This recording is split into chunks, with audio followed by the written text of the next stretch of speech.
سپہر کے 3 بجے ہیں۔ السلام علیکم، یہ ریڈیو پاکستان ہے۔ عبد القدیر سے خبریں سنیے۔ اہم خبروں کا خلاصہ۔ وزیراعظم نے ترقی پذیر ممالک کو کرونا وائرس کی یکساں اور سستی فراہمی کے لیے ٹھوس لائحہ عمل وضع کرنے پر زور دیا ہے۔ وزیر خارجہ نے کہا ہے کہ عالمی برادری نے افغان امن عمل میں سہولت دینے کے حوالے سے پاکستان کے کردار کا اعتراف کیا ہے۔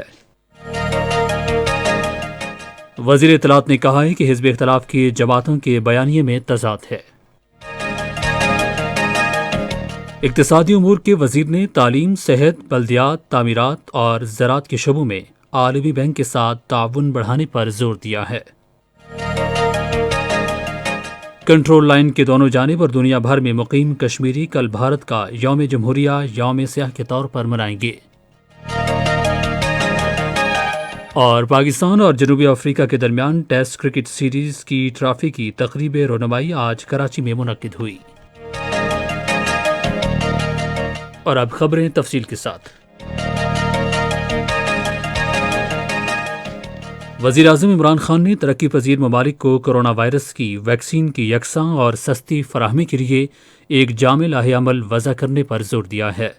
وہ آج ترقی کے لیے مالی معاونت کے بارے میں اقوام متحدہ کی تجارت اور ترقی کے بین الحکومتی ماہرین کے گروپ کی کانفرنس کے چوتھے اجلاس سے آن لائن خطاب کر رہے تھے۔ وزیر اعظم نے کہا کہ کرونا وائرس کی ویکسین کی سہولت کے دائرے کو بڑھانا چاہیے تاکہ ترقی پذیر ممالک اس قابل ہو سکیں کہ وہ اپنے قیمتی وسائل کو سماجی اقتصادی ترقی کی ضروریات پر خرچ کر سکیں۔ National command and control centre نے کرونا وائرس کے مریضوں کے کامیاب علاج معالجے کو یقینی بنانے کے لیے معیاری ویکسین کی خریداری پر زور دیا ہے۔ یہ ہدایت آج اسلام آباد میں national command and control centre کے قومی رابطہ کار لیفٹیننٹ جنرل حمود الزمان خان کی زیر صدارت اجلاس میں دی گئی۔ اجلاس کو بتایا گیا کہ تمام صوبوں نے کرونا وائرس کی ویکسین لگانے کے لیے ٹیچنگ ہسپتالوں، تحصیل اور ڈسٹرکٹ ہسپتال کے عملے کی تربیت مکمل کر لی ہے۔ اجلاس میں کرونا وائرس سے متاثرہ مریضوں اور اہم اعداد و شمار ادویہ ساز کمپنیوں کی عدم مداخلت پر عمل درآمد اور ویکسین لگانے اور ویکسین کی حکمت عملی کی تیاری سے متعلق صوبوں کی پیش رفت پر بھی غور کیا گیا۔ اجلاس میں ملک میں کرونا وائرس کی مجموعی صورتحال کا بھی جائزہ لیا گیا۔ اجلاس کو بتایا گیا کہ تمام غیر ملکی خصوصاً برطانیہ اور جنوبی افریقہ سے آنے والے مسافروں کا ہوائی اڈوں پر بھی معائنہ کیا جا رہا ہے۔ ملک بھر میں گزشتہ 24 گھنٹے کے دوران کرونا وائرس سے مزید 30 افراد جاں بحق ہوئے ہیں اور 1629 افراد میں وائرس کی تشخیص ہوئی ہے۔ تازہ ترین اعداد و شمار کے مطابق اس وقت ملک میں 23,820 مریض زیر علاج ہیں۔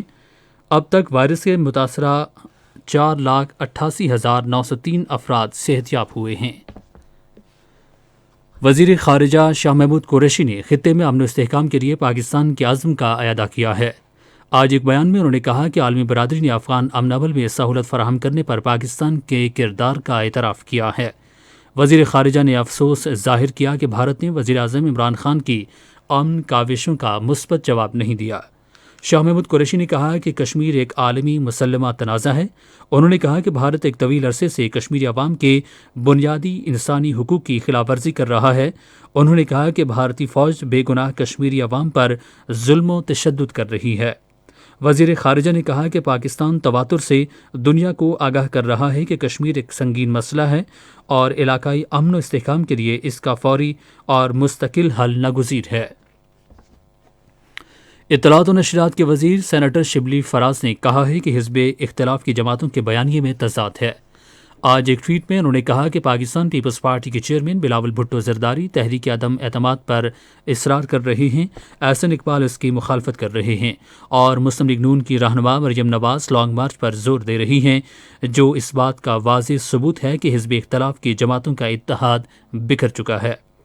انہوں نے کہا کہ حزب اختلاف کی جماعتیں عوام کو گمراہ کرنے کے لیے سڑکوں پر نکلی تھیں، لیکن عوام کی جانب سے مسترد کیے جانے کے بعد اب وہ دوبارہ پارلیمنٹ لوٹ رہی ہیں۔ پاکستان میں عالمی بینک کے کنٹری ڈائریکٹر نے آج اسلام آباد میں اقتصادی امور کے وزیر خسرو بختیار سے ملاقات کی۔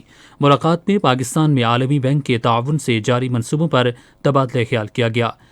وفاقی وزیر نے تعلیم، صحت، مقامی حکومت، ہاؤسنگ اور زراعت کے شعبوں میں تعاون بڑھانے پر زور دیا۔ پنجاب کے گورنر چودھری محمد سرور نے کہا ہے کہ پاکستان تحریک انصاف کی حکومت ملک کو درپیش تمام چیلنجز پر قابو پانے کے لیے ٹھوس اور فوری اقدامات کر رہی ہے۔ صوبائی وزیر قانون بشارت راجہ کے ساتھ آج لاہور میں ملاقات کے دوران گفتگو کرتے ہوئے انہوں نے کہا کہ عمران خان 2023 تک وزیر اعظم رہیں گے اور حزب اختلاف کو یہ بات اب جان لینی چاہیے۔ انہوں نے کہا کہ ہر جگہ ناکامی کے بعد پاکستان ڈیموکریٹک موومنٹ اب محفوظ راستہ تلاش کر رہی ہے۔ اس موقع پر گفتگو کرتے ہوئے وزیر قانون پنجاب نے کہا کہ پنجاب کی حکومت عوام کے مسائل حل کرنے کے لیے عملی اقدامات کر رہی ہے۔ پنجاب کے وزیر اعلیٰ سردار عثمان بزدار آج لاہور میں صوبائی کابینہ کے 40ویں اجلاس کی صدارت کریں گے۔ اجلاس میں 25 نکاتی ایجنڈے پر غور کیا جائے گا۔ صوبائی وزراء، وزیر اعلیٰ کے مشیران، معاونین خصوصی، چیف سیکرٹری اور اعلیٰ حکام اجلاس میں شرکت کریں گے۔ یہ خبریں آپ ریڈیو پاکستان سے سن رہے ہیں۔ کنٹرول لائن کے دونوں جانب اور دنیا بھر میں مقیم کشمیری کل بھارت کا یوم جمہوریہ یوم سیاح کے طور پر منائیں گے، جس کا مقصد عالمی برادری کی توجہ جموں کشمیر پر بھارت کے غیر قانونی اور غاصبانہ قبضے کی طرف دلانا ہے۔ یہ دن منانے کا مقصد غیر قانونی زیر قبضہ جموں کشمیر میں قابض بھارتی افواج کی جانب سے وسیع پیمانے پر انسانی حقوق کی خلاف ورزیوں، بے گناہ کشمیریوں کی زیر حراست ہلاکتوں اور مسلسل نظام مظالم کی طرف دنیا کی توجہ دلانا بھی ہے۔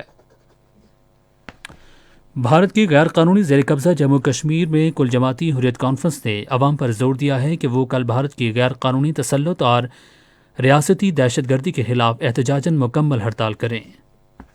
آزاد جموں کشمیر کے تمام 10 اضلاع میں بھارتی یوم جمہوریہ کے موقع پر یوم سیاح کے طور پر منائے جانے کے لیے احتجاجی ریلیاں منائی جائیں گی اور مظاہرے کیے جائیں گے۔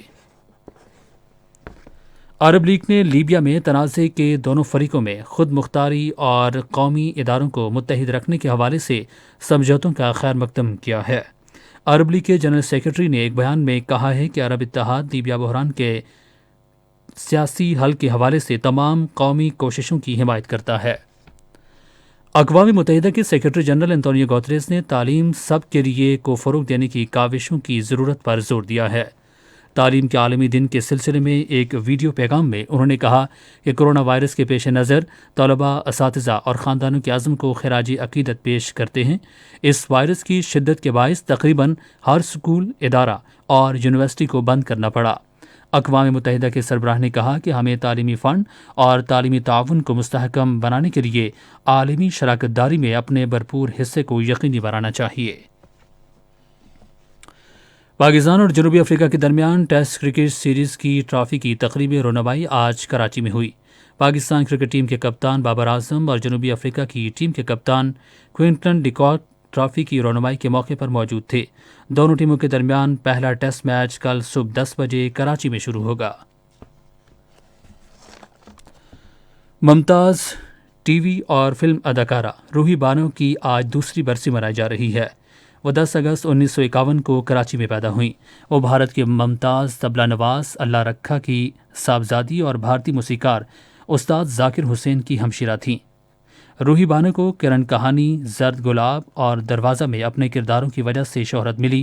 انہیں 1981 میں صدر پاکستان کی جانب سے تمغہ حسن کارکردگی بھی عطا کیا گیا۔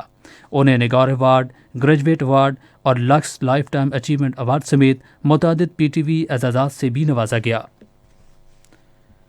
ریڈیو پاکستان آج تیسرے پہر 4:05 پر اپنے قومی پروگرام میں طبلہ نواز استاد شوکت نواز کی برسی کے سلسلے میں خصوصی موسیقی فیچر پروگرام نشر کرے گا۔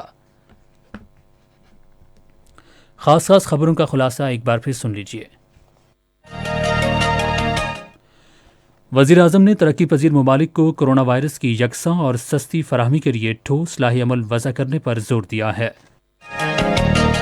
وزیر خارجہ نے کہا ہے کہ عالمی برادری نے افغان امن عمل میں سہولت دینے کے حوالے سے پاکستان کے کردار کا اعتراف کیا ہے۔